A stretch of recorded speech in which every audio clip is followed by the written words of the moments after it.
Shalom, shalom, shalom, shalom. Haleluya, haleluya. Puji Tuhan, puji Tuhan. Selamat pagi untuk kita semua. Sungguh Tuhan kita baik dan teramat baik, dan dalam kebaikannya Tuhan sudah membangunkan kita kembali di hari ini, Jumat 9 Juni tahun 2023. Percayalah, kita pasti akan diberkati hari ini. Amin. Baiklah, seperti biasa, sebelum kita lebih jauh melakukan semua kegiatan pekerjaan kita hari ini, mari kita landasi hidup kita terlebih dahulu dengan mendengarkan firman Tuhan dari pembacaan Alkitab satu hari satu pasal dari bacaan 13 hari bersama kitab 2 Korintus. Baiklah, hari ini kita sudah berada di hari yang ke-6, maka kita akan membaca kitab 2 Korintus pasal yang ke-6 ayat pertama sampai dengan ayat yang ke-18. Judul renungan kita hari ini, dimampukan untuk tetap kuat dalam segala hal. Sebagai pengantar renungan ini, saya akan coba bacakan untuk kita ayatnya yang ke-10. Sebagai orang berduka cita, namun senantiasa bersuka cita. Sebagai orang miskin, namun memperkaya banyak orang. Sebagai orang tak bermilik, sekalipun kami memiliki segala sesuatu. Kita tahu bahwa kehidupan orang yang percaya kepada Kristus adalah kehidupan yang penuh dengan harapan. Amin. Dan mereka selalu dimampukan oleh Tuhan. Ketika mengalami kekurangan, tidak akan ada kekhawatiran. Di dalam kondisi sulit pun orang percaya yakin bahwa pertolongan akan tetap ada. Pengharapan ini layak diperjuangkan karena orang percaya telah menerima anugerah dari Allah.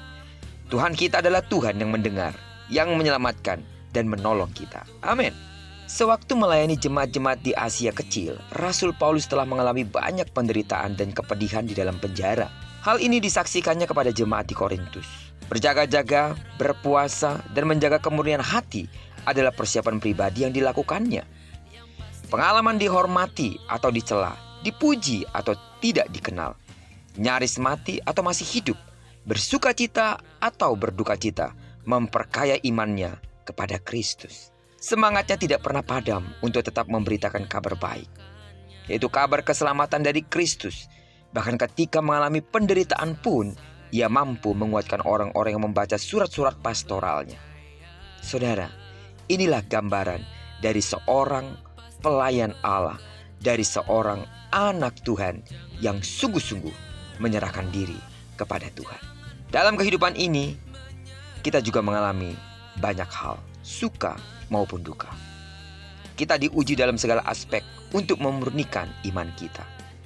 Seperti dalam kehidupan pribadi, dalam kesehatan, dalam pekerjaan, bahkan dalam keluarga kita. Di dalam pelayanan pun, kita pasti mengalami ujian. Disinilah kita perlu mencontoh, meneladani Rasul Paulus yang tidak mengandalkan kekuatannya sendiri, melainkan kuasa Tuhan. Paulus adalah teladan iman yang baik bagi kita.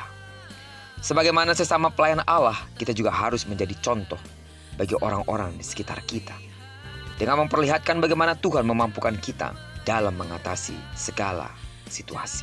Dengan demikian, tidak ada alasan untuk tidak memberitakan kabar sukacita. Karena orang-orang yang telah diperkenan Allah tentu diberi penyelamatan dan pertolongan. Amin. Mengakui status kita sebagai pelayan Allah dan menghidupinya dengan setia dalam segala kondisi kehidupan adalah kebahagiaan tersendiri bagi orang yang percaya. Terpujilah nama Tuhan. Kiranya perenungan kita pada pagi hari ini menyemangati iman kita terus untuk kuat dan bertahan apapun yang terjadi, sebab Tuhan yang akan memberikan kita kekuatan. Diberkatilah kita di sepanjang hari ini, digenapi firman yang telah berjanji bahwa apa yang dikerjakan tangan kanan dan tangan kiri kita dibuatnya berhasil. Kemanapun kaki kanan dan kaki kiri kita melangkah, di sana pasti kemuliaan Tuhan akan dinyatakan. Jika bersatu musuh datang menyerang engkau, tapi karena kekuatan Allah ada padamu, maka musuhmu akan lalu daripadamu.